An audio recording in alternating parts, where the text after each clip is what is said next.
She does look like she dressed. Yeah, I'm gonna put in always hold on, I'm gonna that's not it. Oh yes, yes though.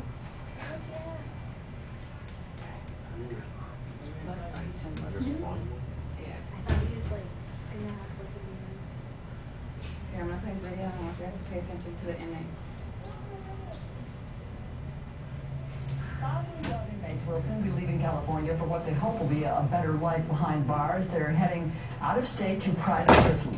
The exodus is already underway. As KCRA 3's Mike Lurie shows us tonight, it's all part of the latest effort to ease prison overcrowding here in California. California's prison population has reached a historic high of 173,000 inmates. Overcrowding is so bad, prisoners are sleeping in gyms and laundry areas. So California will soon be sending more prisoners out of state, like these inmates who are shipped to a private prison in Tennessee. Nothing else, the air and the water are better.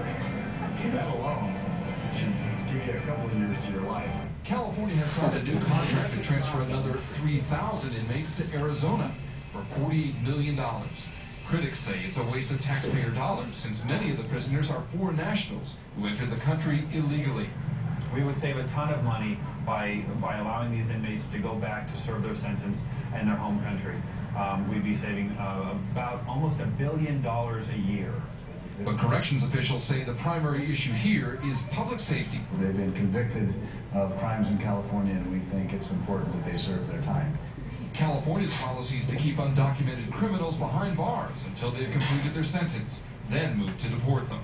Governor Schwarzenegger believes the transfers are an important part of his prison reform package, with the goal of shipping out nearly 8,000 inmates. And barring any legal challenges, the transfers will continue for at least 4 more years. At the state capitol, Mike Lurie, KCRA 3.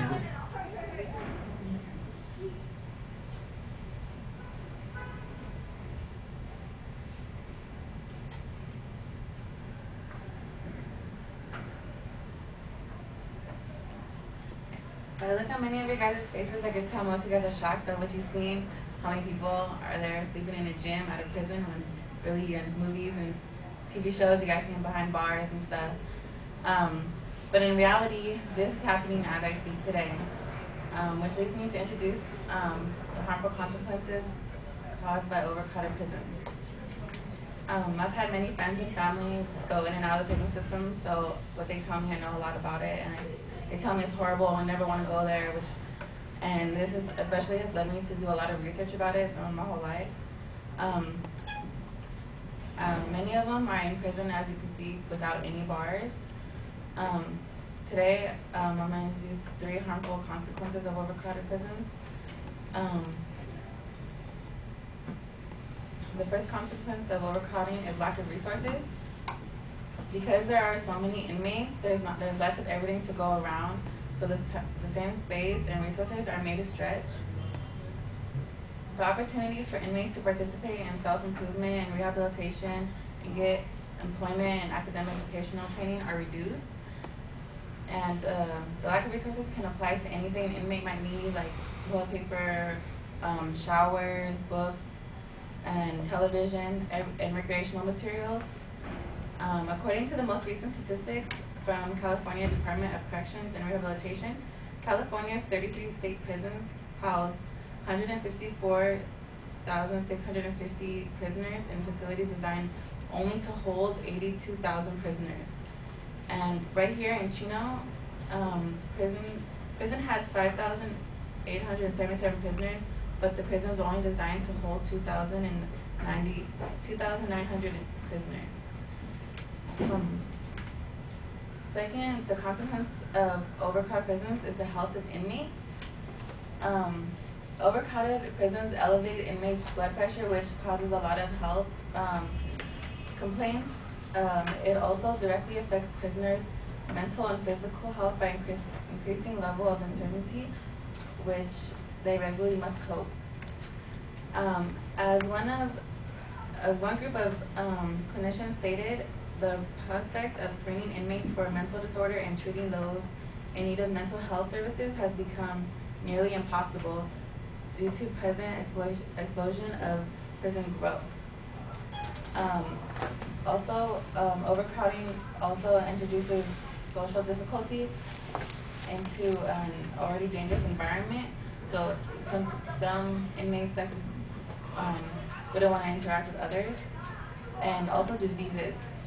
Some inmates go into jail already having diseases like HIV and AIDS, hepatitis, and overcrowding allows the spread of that because everyone's so impacted with each other.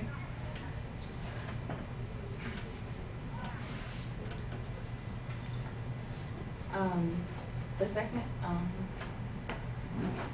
knowing that diseases spread this way with a little room, inmates acknowledge this, and it often leads to violence within the prison. Overcrowding creates more violence and fear, and also unwanted interaction. Adding of fear and ability to maintain personal identity becomes less available to each inmate, along with noise, and they're not able to get their own personal time for each other, for themselves.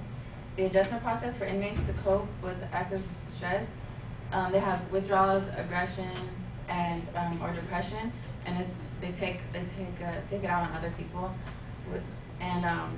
This is a problem because in jails there's a lot of gangs, and for example, I read Alan Gomez said in his book that gang rivalries will attack a gang member just because another gang member did something, regardless if that gang member had nothing to do with it. And Alan Gomez also said that overcrowding is measured by more than just the ratio of prisoners to capacity. It also includes the extent to which a prison or prison system houses more prisoners than it's able to hold.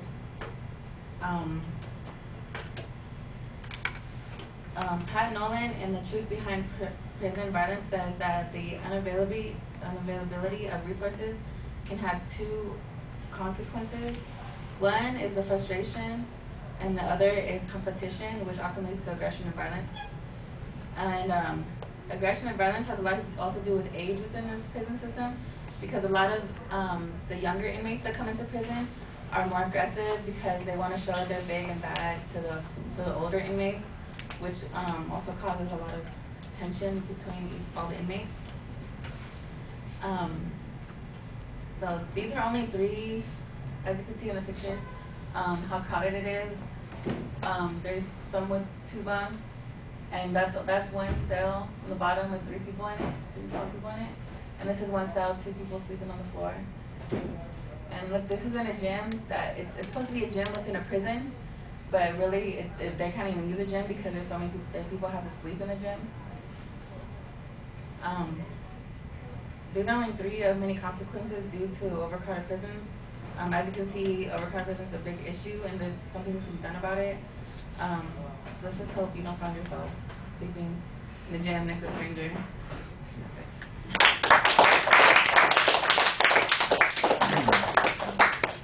All right, David, quickly. I thought the video was good. I like that for your attention device. It seemed like you knew a lot about your topic. The thesis statement was clear, and pretty much I felt like you did a really good job.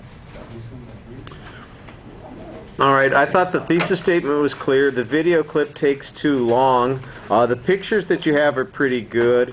Organizationally, you set it up at the beginning about the particular problems. I didn't hear the transitions internally as clearly. In fact, when you got to the third point, it sounded to me like it was very repetitive of things that you talked on the first point.